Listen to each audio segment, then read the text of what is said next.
Good morning class. आवाज आ रही है? गुड मॉर्निंग मैम, आ रही है आवाज़। ठीक है, अभी स्टार्ट करते हैं और लोग भी आ जाएं थोड़े।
क्लास स्टार्ट करें क्या फिर?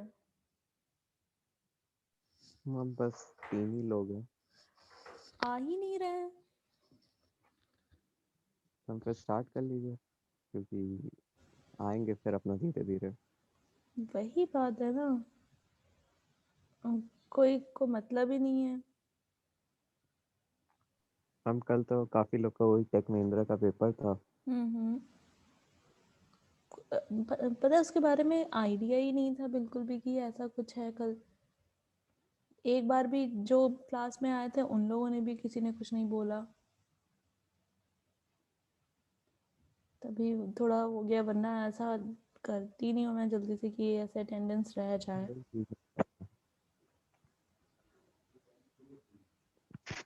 सरप्राइज दे दिया था तुम लोगों ने? हाँ मैम, पेपर देने के बाद देखा था नोटिफिकेशन आई हुई थी सरप्राइज की, हम्म, तो सरप्राइज दे दिया था। ठीक है। Yes, ma'am. हम्म,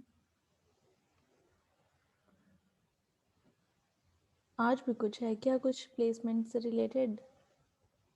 अभी तक आए हाँ मैम, नहीं। इंटरव्यू है, इंट क्लाउड एनालॉजी। अच्छा, लेकिन वो मैम 11:30 बजे से, 11 साढ़े 11 बजे से। तो वही बात है ना कि अब इन लोगों को लेकिन कुछ समझ में ही नहीं आता है, कोई ये लोग आना ही नहीं चाहते हैं। छोड़ो, क्या करें अब, हमें तो स्टार्ट करनी है, अब स्टार्ट कर दे रहे हैं बस।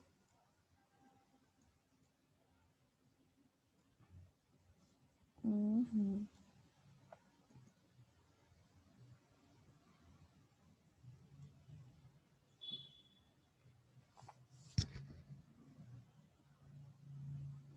चलो, ये हम लोग नई यूनिट पढ़ रहे थे, एसिम्प्टोटिक इक्यू पार्टीशन प्रॉपर्टी। और इसमें हम लोगों ने कुछ चीज़ें जो देखी थी लास्ट क्लास में, पहली चीज़ जो देखी थी, जल्दी जल्दी रिवाइज करा दे रही हूँ। सबसे पहले चीज़ जो मैंने बताई थी इससे रिलेटेड, वो ये बताई थी कि ये large number of random variables के लिए ये एप्लीकेबल होता है। जैसे हम लोग x1, कभी पहले एक सिंगल रैंडम वेरिएबल x ले रहे थे, फिर हम लोग मूव करे 2 रैंडम वेरिएबल्स पर x1 x2, फिर धीरे धीरे हम लोगों ने n number of random variables के लिए कुछ भी निकाला था, एंट्रोपी हो या इन्फॉर्मेशन हो, x1 x2 up to xn।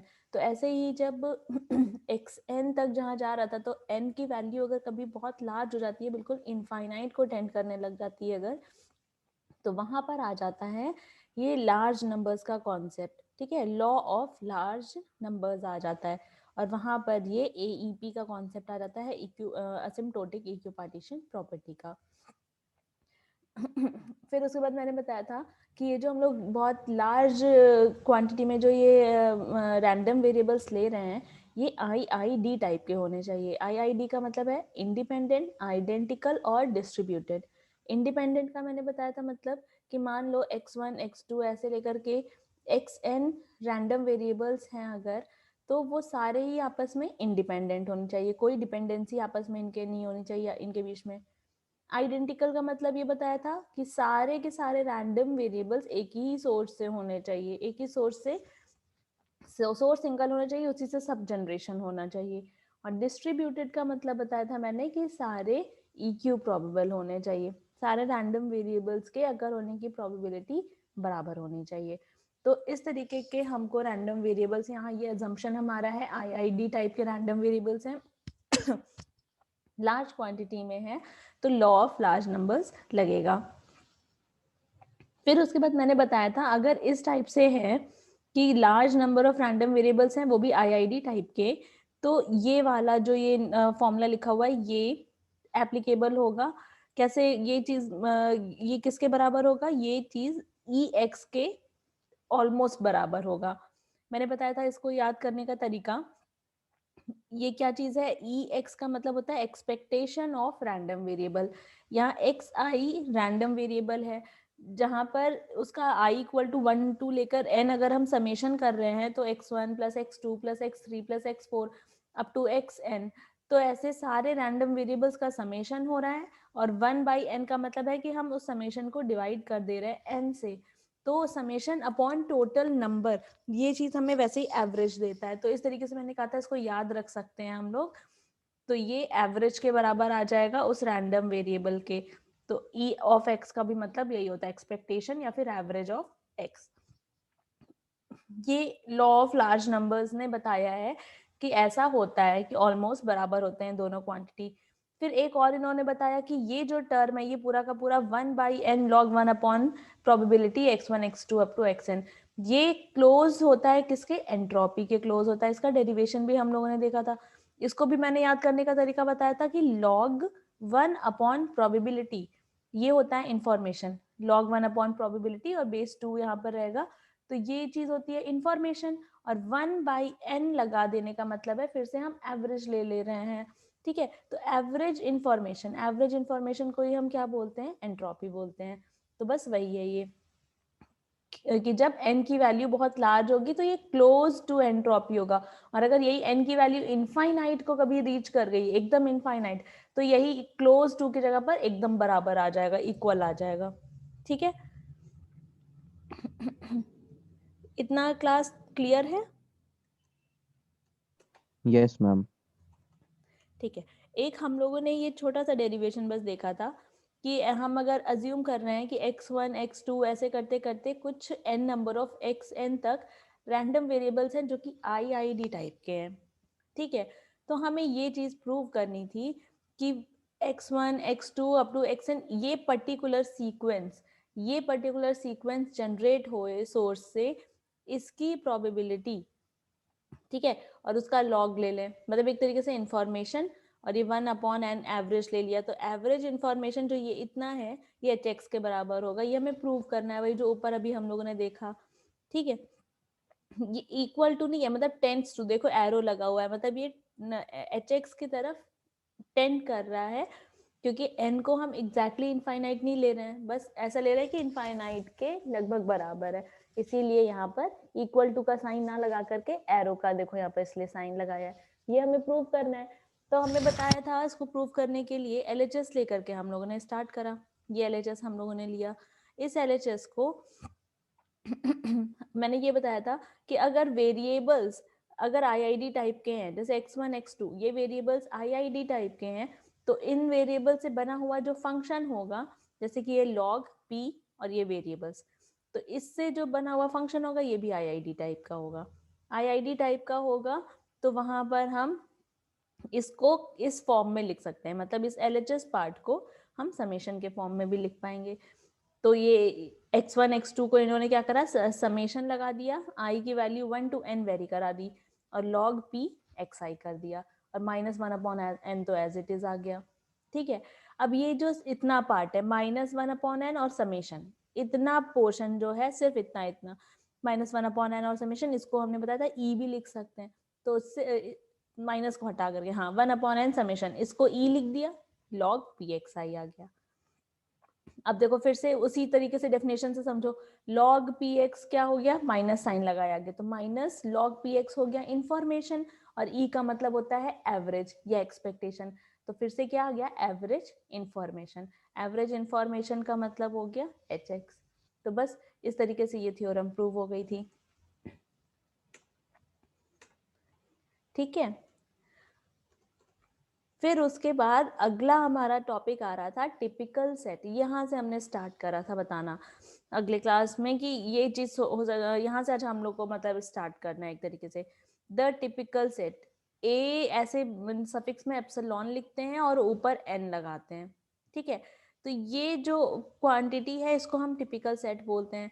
हमने ये बताया था कि टिपिकल सेट का मतलब क्या होता है, देखो यहाँ पर नीचे एक पॉइंट लिखा हुआ है, typical set has probability nearly 1 or all the elements of the typical set are nearly equiprobable।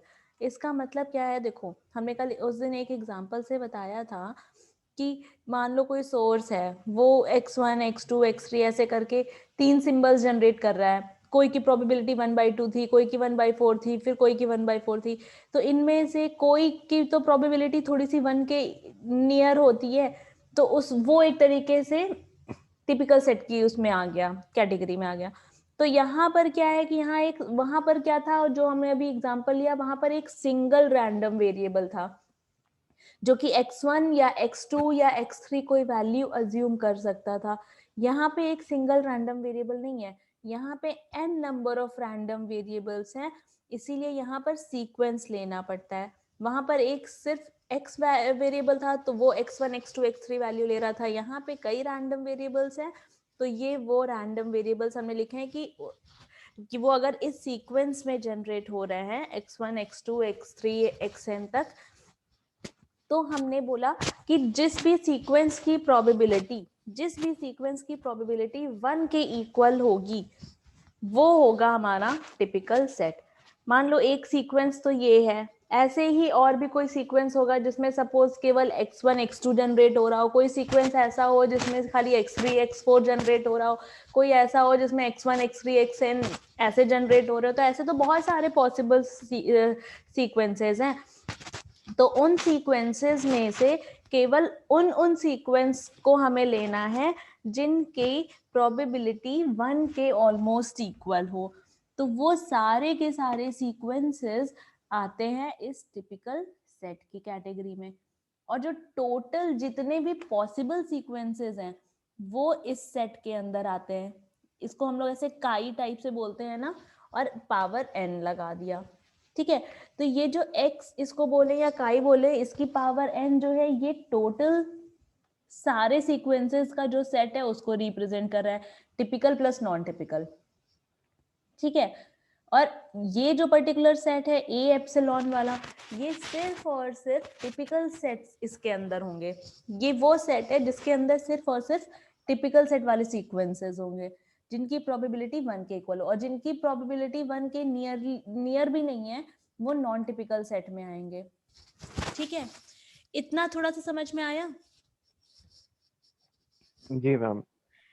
फिर उसके बाद इन्होंने बोला है कि अगर कोई सीक्वेंस है, मान लो जैसे यहाँ पर इन्होंने एक सीक्वेंस लिया ये x1 x2 xn तक, अगर कोई सीक्वेंस हमारा टिपिकल सेट की प्रॉपर्टी मतलब टिपिकल सेट की कैटेगरी में आ रहा है, इसका मतलब इस पर्टिकुलर सीक्वेंस के अकर होने की प्रोबेबिलिटी 1 के पास में है, तो एक और ये प्रॉपर्टी फॉलो करेगा। क्या प्रॉपर्टी फॉलो करेगा कि ये जो प्रोबेबिलिटी है ये ग्रेटर देन इक्वल टू ये क्वांटिटी की होगी 2 to the power minus n hx plus epsilon, और लेस देन इक्वल टू होगा 2 to the power minus n hx minus epsilon.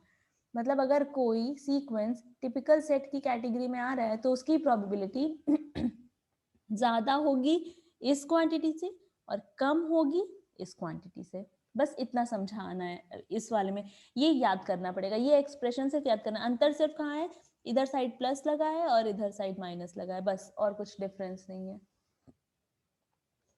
फिर उसके बाद अब ये तो सिर्फ समझने वाली थोड़ी सी चीज थी, मेन चीज ये है, ये चार जो थ्योरम्स हैं, ये जो 4 प्रॉपर्टीज हैं एक तरीके से इस टिपिकल सेट की, अब ये समझनी है और इनका हमें डेरिवेशन देखना है। ठीक है, ये मेन काम है हमारा। तो देखो पहली, इनको अभी हम बहुत डिटेल में नहीं बताएंगे, जब हम डेरिवेशन कराएंगे तब इनको डिटेल में बताएंगे, इसलिए बस खाली अभी हम जल्दी जल्दी एक्सप्लेन कर दे रहे हैं।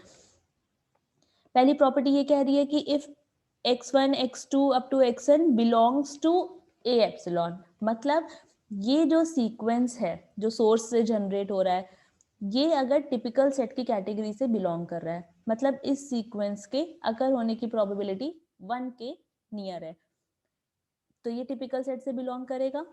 तो हमें क्या प्रूव करना है, then H x minus epsilon, मतलब ये जो क्वांटिटी है -1 अपॉन एन लॉग पी, वही वाली जो क्वांटिटी हम जो एच एक्स देख रहे थे, -1 upon N log P x1 x2 up to xn, ये क्वांटिटी ग्रेटर इक्वल टू होगी एच एक्स माइनस एप्सिलॉन के, और यही क्वांटिटी अगर इससे बड़ी है तो छोटी किससे है, एच एक्स प्लस एप्सिलॉन से। हमें ये प्रूव करना है। ठीक है, अगर सारी प्रॉपर्टीज लाइन बाय लाइन अगर अभी ऐसे समझ लेंगे, इससे अच्छा है कि एक प्रॉपर्टी पढ़ते हैं और उसका डेरिवेशन देख लेते हैं तुरंत। ठीक है, तो यहाँ पर मैं स्क्रीन शेयरिंग बंद करके व्हाइट बोर्ड एक बार शेयर कर रही हूँ।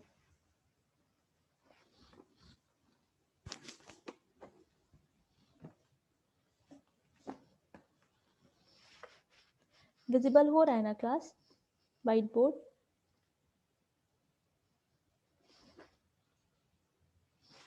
Yes ma'am. ठीक है, अब देखो सबसे पहला जो हम प्रॉपर्टी वन को प्रूव करने वाले हैं, इसको हमें कहाँ से स्टार्ट करना है, या जो हमें प्रूव करना है वो मैं स्टेटमेंट लिख ले रही हूँ।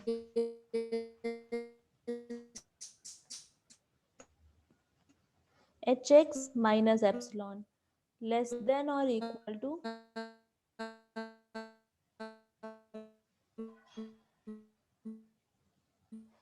log p x1 x2 up to xn, ठीक है। और ये चीज लेस देन, मतलब ये पूरी क्वांटिटी -1/n log अगर कोई से बड़ी है, मतलब एच एक्स माइनस एप्सिलॉन से बड़ी है, तो ये कम किससे है, एच एक्स प्लस एप्सिलॉन से। सिर्फ वहां पर प्लस करना है, हमें ये चीज प्रूव करनी है। तो हम इसका डेरिवेशन अब करने जा रहे हैं। क्या करना है, सबसे पहले हमें प्रॉपर्टी से स्टार्ट करनी है। जो अभी हमने तुम लोगों को प्रॉपर्टी बताई टिपिकल सेट की, कि अगर कोई टिपिकल सेट है जो कि ये सीक्वेंस मतलब कोई ये सीक्वेंस है x1 x2 up to xn, अगर कोई ये पर्टिकुलर सीक्वेंस है और इसकी प्रोबेबिलिटी अकर होने की नियरली 1 के इक्वल है, तो ये टिपिकल सेट की कैटेगरी में है। तो ये जो प्रोबेबिलिटी है ये ग्रेटर देन और इक्वल टू होगा किसके, 2 to the power -n hx, थोड़ा सा मुझे उधर साइड लिखना चाहिए था लेकिन अब स्टार्ट कर दिया, प्लस एप्सिलॉन, ठीक है। ये इसके बराबर से ग्रेटर होगी और लेस देन इक्वल टू किसके होगा, 2 to the power -n hx minus epsilon. अभी हमने ये जस्ट अभी बताया कि अगर कोई टिपिकल सेट है, जैसे कि ये एक टिपिकल सेट है, तो ये प्रॉपर्टी वो फॉलो करेगा, ठीक है। यहाँ से हमें डेरिवेशन स्टार्ट करना है। पहला हमें ये लाइन लिख करके फिर उसके बाद हमें क्या करना है, दोनों साइड लॉग लेना है। मतलब एक तरीके से यहाँ पर 3 टर्म्स है तो तीनों में लॉग लेना है। तो बस सीधे सीधे लिख दो, टेकिंग लॉग विद बेस 2, ठीक है, विद बेस 2, इस तरीके से हमें लेना है। तो क्या हो जाएगा, अगर हम लॉग इस साइड लेंगे तो ये जो पावर वाला टर्म है ये लॉग के पहले आ जाएगा ना, तो -n hx प्लस एप्सिलॉन, ठीक है। और फिर लॉग लिया, लॉग बेस 2 के साथ में लिया, और ये 2, ये वाला 2, फिर लेस देन इक्वल टू का साइन लगाया,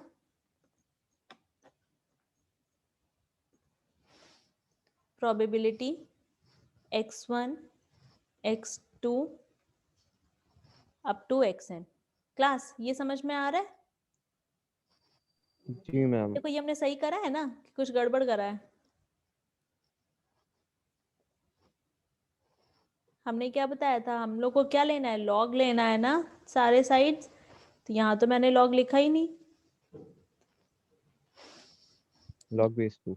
लॉग बेस 2, वही ध्यान देना है। हमें क्या लेना है, लॉग लेना था ना हर साइड। तो यहाँ पर पहले टर्म में लॉग लिया तो उसकी पावर पहले आ गई लॉग के, लॉग 2 आ गया। फिर दूसरा टर्म जो सेकेंड टर्म था ये p वाला प्रोबेबिलिटी वाला, उसके साथ में लॉग लिख लिया। अब फिर से लेस देन इक्वल टू करेंगे। अब थर्ड टर्म में हम लॉग लेंगे, तो फिर से इसकी पावर बाहर पहले निकाल लो, -n hx माइनस एप्सिलॉन। ये डेरिवेशन बुक में नहीं दिया है तो इसलिए थोड़ा सा मैं कहूँगी कि इसको कॉपी में अगर नोट कर लो तो अच्छा रहेगा, बाकी वीडियो तो मैं डाल ही दूंगी, ठीक है। अब देखो इतना हो गया। अब ये बताओ इसको आगे हम लोग कैसे सॉल्व कर सकते हैं। ये जो क्वांटिटी है इतनी log 2 बेस 2, इसकी वैल्यू क्या हो जाएगी 1। इसकी वैल्यू 1 हो जाएगी। तो बचेगा क्या, -n hx plus epsilon less than equal to log, फिर से ये पूरा सब कुछ लिखना पड़ेगा, जल्दी से नोट कर लो।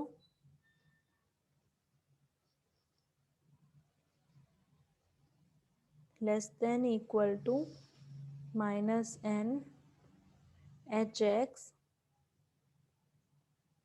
Minus epsilon. अब देखो इतना करने के बाद हमें सारी साइड्स में 1/n से डिवाइड करना है। तो एक स्टेटमेंट लिखो, डिवाइडिंग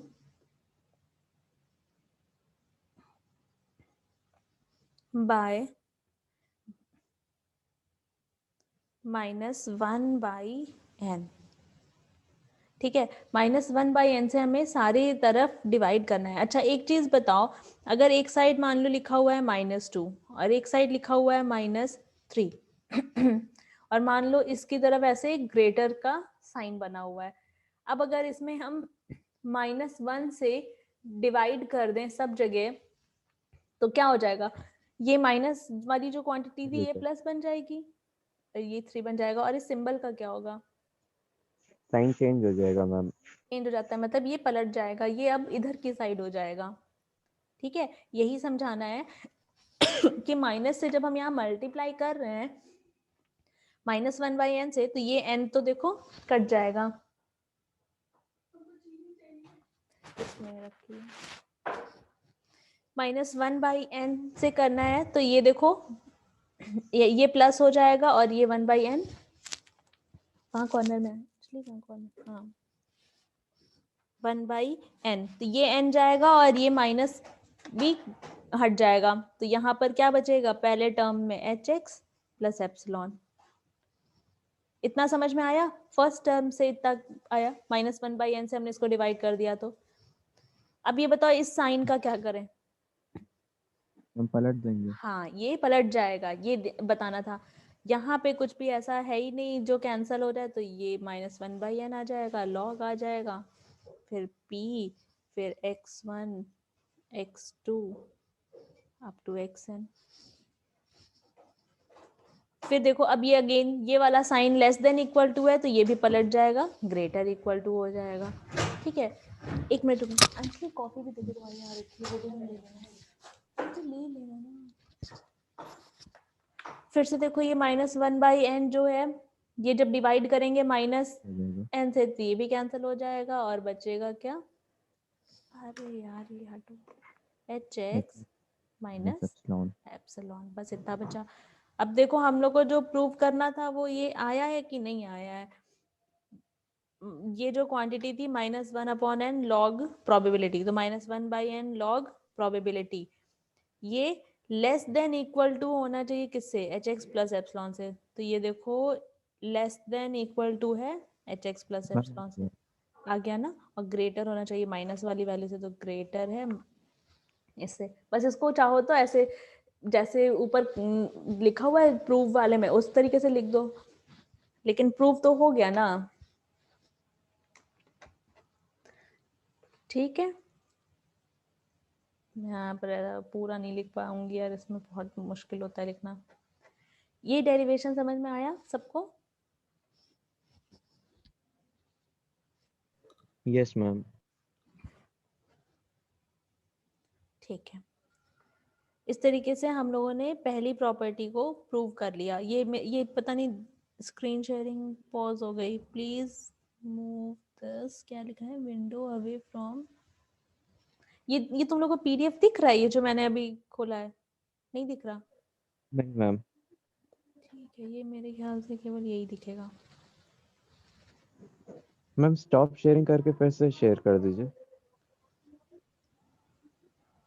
तो फिर ये व्हाइट बोर्ड भी चला जाएगा? हाँ मैम। व्हाइट बोर्ड गायब हो गया, उस पर पूरा लिखा हुआ था। चलो मैम इसका तो स्क्रीनशॉट ले लिया था। अच्छा, देखो यही वाली फर्स्ट प्रॉपर्टी हमारी अब पूरी हो गई। फिर उसके बाद अब नेक्स्ट प्रॉपर्टी आती है, एक और डेरिवेशन बता दे रहे हैं, आज भर में हो जाएगा ये वाला डेरिवेशन भी। इसका थोड़ा सा देखो इन्होंने प्रूफ हल्का सा बताया है दूसरी वाली प्रॉपर्टी का। इन्होंने ये बताया है कि कोई टिपिकल सेट है, ए एप्सिलॉन से उसको हम डिनोट कर रहे हैं, उसकी जो प्रोबेबिलिटी है टिपिकल सेट की, कोई टिपिकल सेट की जो प्रोबेबिलिटी है वो ग्रेटर होगी किससे, 1 माइनस एप्सिलॉन से, फॉर एन सफिशिएंटली लार्ज।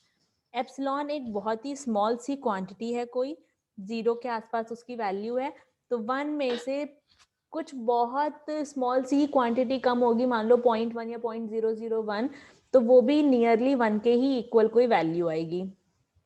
और ये बोला गया है कि टिपिकल सेट जो हमारा है उसकी प्रोबेबिलिटी उस नियर टू नियर टू 1 जो है उस वैल्यू के बराबर होगी। तो भाई ये तो हम पढ़ते ही आ रहे हैं शुरू से यही हमें प्रूव करना है, ठीक है, कि टिपिकल सेट की जो प्रोबेबिलिटी है वो 1 के एग्जैक्टली बराबर नहीं, लेकिन 1 में से बहुत स्मॉल सी क्वांटिटी एक हम बस कम कर दें, उस वैल्यू से भी बल्कि बड़ी ही होगी, तो 1 के बहुत पास होगी, n की वैल्यू लेकिन लार्ज होनी चाहिए।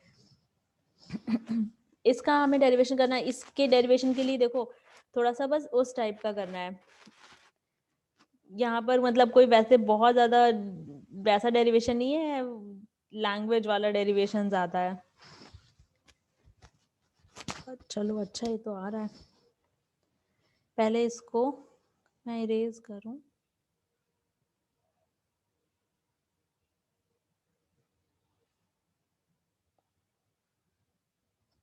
यही चाहिए था मुझे और उसी को मैंने नहीं नहीं नहीं नहीं ठीक ठीक, तो यही वाला लेना है।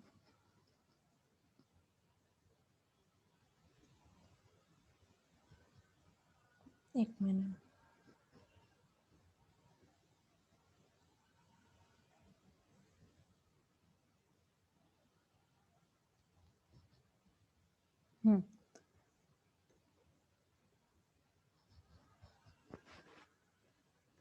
देखो अब हाँ, हमें जो प्रूव करना है वो सेकंड प्रॉपर्टी है, तो अच्छा मैं इसको पूरा हटा ही दे रही हूँ।